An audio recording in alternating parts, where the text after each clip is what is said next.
JF D'Souza ಅತ್ತ ಅವರ ಬರೆದಿರುವಂತಹ 14ನೇ ಮಕ್ಕಳ ಕಥಾ ಪುಸ್ತಕ ರಾಬಿನ್ಸನ್ ಕ್ರೂಸೋ ನೂತನ ಪ್ರತಿಯನ್ನ ಚಾರ್ಟರ್ಡ್ ಅಕೌಂಟೆಂಟ್ ಹಾಗೂ ಕೊಂಕಣಿ ಅಭಿಮಾನಿ ಕೊಂಕಣಿ ಲೀಗ್ ಸಂಘದ ಸಂಘಟಕ ರಿಚರ್ಡ್ ಮೊರಾಸ್ ಅವರು ಮಂಗಳೂರು ಪ್ರೆಸ್ ಕ್ಲಬ್ನಲ್ಲಿ ಬಿಡುಗಡೆಗೊಳಿಸಿದರು. ಈ ವೇಳೆ ಮಾತನಾಡಿದ ರಿಚರ್ಡ್ ಮೊರಾಸ್ ಅವರು ಜೆಎಫ್ ಡಿಸೋಜಾ ಅವರ ಪುಸ್ತಕಗಳ ಬಗ್ಗೆ ಮಾಹಿತಿ ನೀಡಿದರು. ಈ ವೇಳೆ ಕೊಂಕಣಿ ಸಾಹಿತಿ ಜಿಎಫ್ ಡಿಸೋಜಾ ಅತ್ತ ಅವರ ಟ್ರೆಸ್ಸಿ ಪಿಂಟೋ ಮತ್ತಿತರರು ಉಪಸ್ಥಿತರಿದ್ದರು.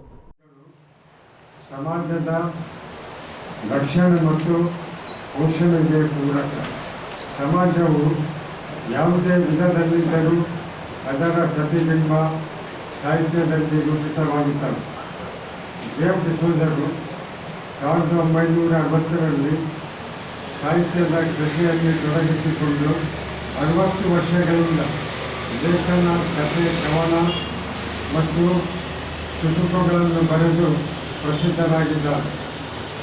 ಅವರೊಬ್ಬ ಚತುರ್ಭಾಷಾ ಲೇಖಕರು. 1960ರಿಂದ ವಿವಿಧ ಪತ್ರಿಕೆಗಳಲ್ಲಿ ಅವರ ಲೇಖನಗಳು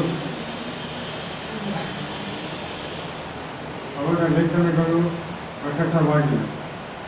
ಬಂಗಾರದ ಮೀನು ಪುಸ್ತಕದಿಂದ ಬಂಗಾರದ ಬಳಕೆಯಲ್ಲಿ ರೂಪಿತಗೊಂಡಿದೆ.